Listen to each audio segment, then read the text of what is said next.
అందరికీ నమస్తే అండి. జ్ఞానాన్ని అందిస్తున్న శ్రీ శ్రీ శ్రీ శ్రీ ఆర్ఎస్ఆర్ గురువు గారికి ప్రణామములు. యూట్యూబ్ ఫాలోవర్స్, రెయిన్బో కుటుంబ సభ్యులందరికీ నమస్తే అండి. ఎవరికి వారు నచ్చిన విధానంలో వారి ప్రవర్తన ఉంటుంది. ఎదుటివారికి నచ్చిన విధానంలో వారి జీవితం ఉంటుంది. విశ్వం ఎప్పుడూ కూడా పంచతత్వాలు ఎప్పుడూ కూడా మనిషి ఇలాగా అలాగా అని ఫిల్టరైజేషన్ జరగదు. పాపపుణ్యాల యొక్క భావన విశ్వం దగ్గర లేదు. అది మనిషి యొక్క సైకలాజికల్ డిజైనింగ్, మానసిక దృక్పథంలో మనిషి ఏర్పరచుకున్న అటువంటి విధానం మాత్రమే.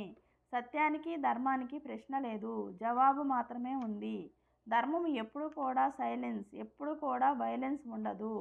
శబ్దం కలుగుతుంది అంటే అక్కడ లోపం ఉంది అని, నిశ్శబ్దంగా జరుగుతుంది అంటే అది ఎంతో చైతన్యవంతంగా ఉంది అని, ఎక్కువ ఆయాసపడుతూ ఉంటే అనారోగ్యంతో ఉన్నారని, సైలెంట్గా జరిగిపోతూ ఉన్నారంటే ఆరోగ్యవంతంగా ఉన్నారని, ఎక్కింది దిగినా పరిగెత్తినా ఏమి చేసినా భూమి తన చుట్టూ తాను తిరుగుతూ సూర్యుని చుట్టూ తిరుగుతున్నటువంటి ఈ సూర్యమండలంలో భూమి తిరిగే వేగానికి ఎంత శబ్దం రావాలి? ఎన్ని కోటాను కోట్ల జనాలను మోస్తూ ఇన్ని రకాల భారాలు తిప్పుతూ తనతో పాటు తనగా ఉన్న భూమి ఎంత శబ్దం రావాలి? భూకంపం యొక్క శబ్దం ఎప్పుడైనా ఎవరైనా వినటం జరిగిందా?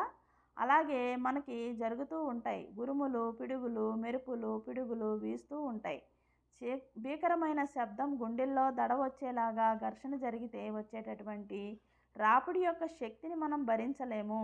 పిడుగుపాటుకు తట్టుకోలేము, మెరుపును చూడలేము. మరి మన శరీరంలో అనేక భావాలతో ఎలా ఘర్షణ పడతాము?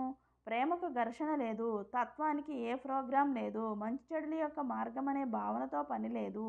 ఎందుకంటే జరిపేదంతా ధర్మం, సత్యం, అంతా మంచే. ఇది చెడు అనే భావన మనది మాత్రమే. వారు మంచివారు, వీరు చెడ్డవారు అనే భావన మనది మాత్రమే.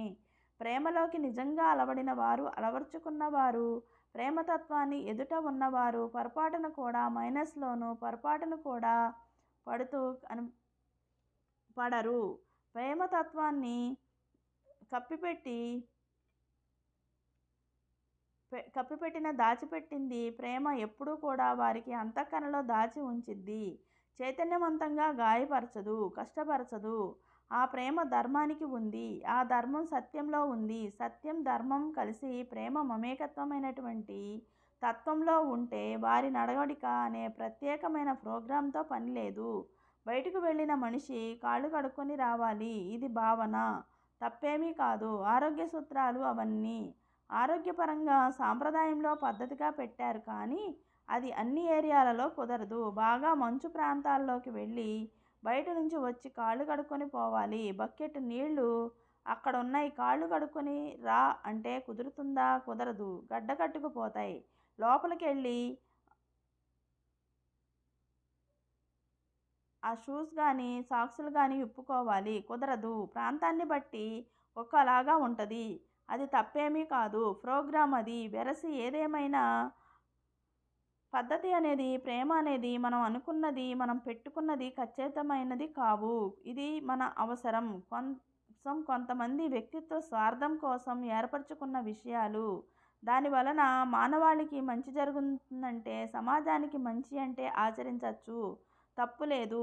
మనం ఆచరించాల్సిన ప్రత్యేకమైనటువంటి విషయం చెప్పుకుంటూ ఉంటాం. ఎప్పుడు నొచ్చుకోకూడదు, నొప్పించకూడదు. సాధ్యమైనంత సర్దుకొని పోతూ ఉండాలి నిశ్శబ్దంగా. ఇదే భూమి నుంచి మనం నేర్చుకోవలసింది. ప్రేమతత్వాలు కలిగినటువంటి చైతన్యాల నుంచి నేర్చుకోవలసింది మనం అదే.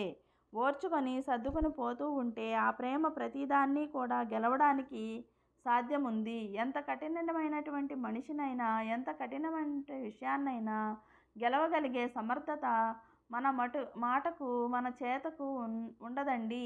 మన ప్రవర్తనకు ఉండదండి. ప్రేమకు మాత్రమే ఉంటుందండి. ఆ నిజమైన ప్రేమ అర్థమైతే, ఆ ప్రేమలోకి మనం డైవర్ట్ కాగలిగితే, ఇన్వాల్వ్ కాగలిగితే, నేర్చుకోగలిగితే, ఆచరించగలిగితే, ఆస్వాదించగలిగితే, ఆ ప్రేమ యొక్క చైతన్యం నిజంగా మనకు ఉపయోగపడుతుంది. అన్ని పనులు సంపూర్ణమవుతాయి. చైతన్యవంతంగా ఎంత ప్రొలాంగ్ చేసి చెప్పుకున్నా ఇదే విషయం. భూమిని చూసి మనం ప్రేమను నేర్చుకోవాలి.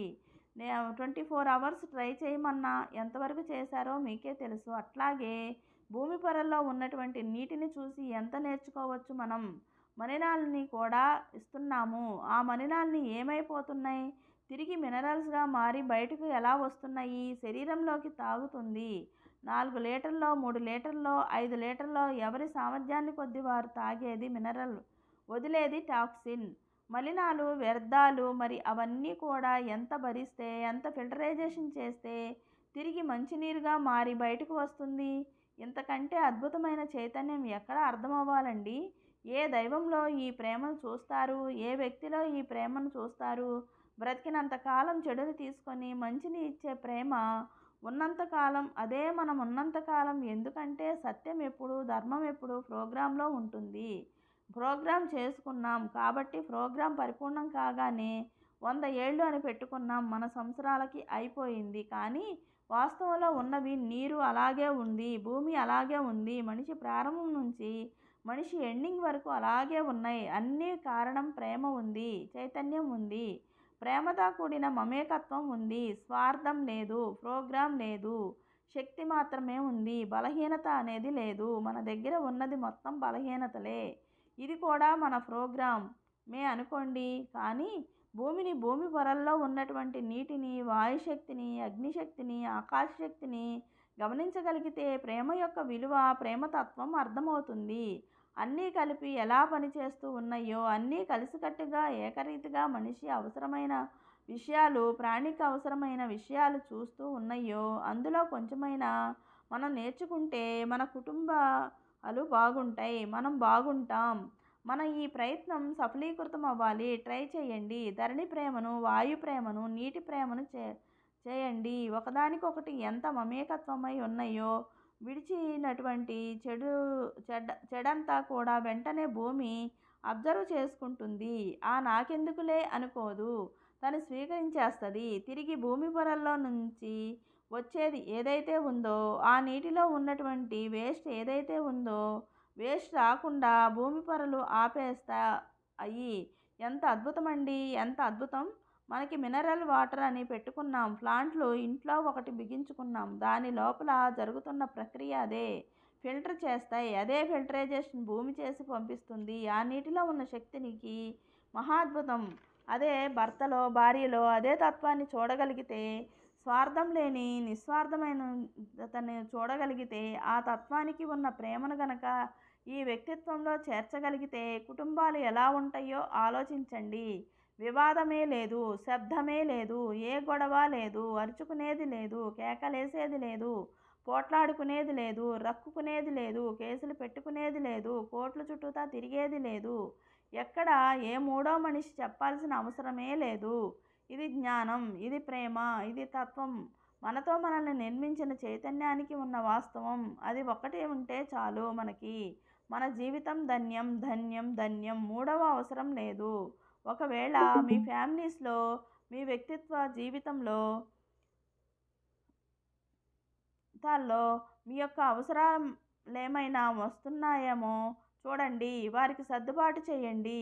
అది చేయాలి, ఇది చేయాలి, లేదంటే తెలుసుకోవాలి, పోలీస్ స్టేషన్కు పోవాలి, కోర్టుకు పోవాలి, ఇలాంటివి ఏమైనా ఉన్నాయేమో చూడండి. అంటే వాస్తవంలో లేరు మీరు. భూమిని చూసి గమనించడం లేదు మీరు. వాస్తవ చైతాన్ని గమనించటం లేదు. అందుకే ఈ శబ్దాలన్నీ వస్తున్నాయి. నిశ్శబ్దం అవ్వండి. ప్రేమ మీకు శక్తిని ఇస్తుంది.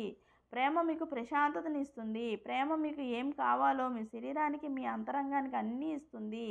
ఎలాంటి ద్వేషాలు ఉండవు, ఎలాంటి అనారోగ్య సమస్యలు ఉండవు. అంతా మహాద్భుతం. ట్రై చేయండి, అర్థమవుతుంది. ప్రయత్నిస్తే మీకు సాధ్యమవుతుంది. ఈ వాస్తవ ప్రేమను ప్రయత్నిస్తారని ఆశిస్తూ, ఒకరితో ఒకరు వాస్తవ మమేకత్వ ప్రేమలతో ఉంటారని భావిస్తూ, తత్వ చైతన్యానికి మారతారని వ్యక్తిత్వాల నుంచి అన్నీ ఆశిస్తూ విన్నటువంటి కుటుంబ సభ్యులందరికీ నమస్తే అండి. గ్లాసు నీళ్లు పట్టుకొని పెదాలకు ఆంచి తాగుతూ ఉంటే, ఆ నీరు మన గొంతుకు నుంచి తడుపుతూ కణకణానికి చేరుతూ, కణకణానికి అంటే కోటాను కోట్ల, లెక్కకు మించిన కోటాను కోట్ల యొక్క ప్రతి కణంకి వెళుతుంది నీరు. ఎంత అద్భుతమండి! నీరు కణము మమేకత్వమై ఉన్నంతసేపు మనిషికి ఆరోగ్యమే. మన ప్రవర్తన వలన, మనకున్న బలహీనత వలన ఇబ్బంది పెట్టుకుంటే ఏమవుతుంది? శుద్ధి చేయాల్సిన ఆ నీటిని ఇంకా ఫిల్టర్ చేసి ఇంకా గొప్పగా మార్చాల్సినటువంటి మలినాలను తీర్చే శక్తి కలిగిన కిడ్నీస్ కాస్త ఏమవుతాయి? ఎగిరిపోతాయి. కిడ్నీలు పనిచేయడం లేదండి, పనిచేయడం లేదంటే కాళ్ళు వాపు వస్తున్నాయి, ఒళ్ళు వాపు వస్తున్నాయి అంటే డైరెక్ట్గా ఆ నీళ్ళలో ఉన్న చైతన్యం డైరెక్ట్గా ఆ శరీరానికి పడిపోతుంది. ఆ చైతన్యాన్ని భరించగలిగే శక్తి మన 2 కిడ్నీలకి ఉంటుంది. ఆ 2 కిడ్నీల్లో ఉన్న ప్రతి కణం కూడా ఆ నీటిని ఆ బాడీ ఎంతవరకు తీసుకోగలదో ఆ కాంటెంట్ని మార్చి ఫిల్టర్ చేసి మళ్ళీ అందిస్తుంది. మిగతా ఉన్న వ్యర్థాన్ని యూరిన్ రూపంలో పంపిస్తుంది. అద్భుతమైన చైతన్యం మన శరీరంలో ఉన్న కణాలకి కూడా ప్రేమ తెలుసు. మన లోపలున్న అంతరంగానికి కూడా ప్రేమ తెలుసు. మన బయట ఉన్న పంచభూతాలకి ప్రేమ తెలుసు. మనకి తప్ప. మనల్ని మనం పాడు చేసుకుంటాం. మన ఎదుటి వాళ్ళని పాడు చేస్తాం. మన కుటుంబాలని మనం పాడు చేసుకుంటాం. ఎదుటివారి కుటుంబాలని పాడు చేస్తాం. అంటే మనకి అవివేకంతో ప్రోగ్రామ్ చేశారు, ప్రోగ్రామ్ అయిపోయారు. ప్రోగ్రామ్ కాని వాస్తవ చైతన్యంతో ఉన్న మన కణం బాగుంది, మన బయట ఉన్న వాతావరణం బాగుంది, మనమే అలవర్చుకుందాం, మన పద్ధతి మార్చుకుందాం, బాగుంటుంది. మనం రియలైజేషన్లోకి వస్తే ఎవరితో వివాదం లేదు. భార్య దేవత, భర్త దేవుడు, వివాదమే లేదు.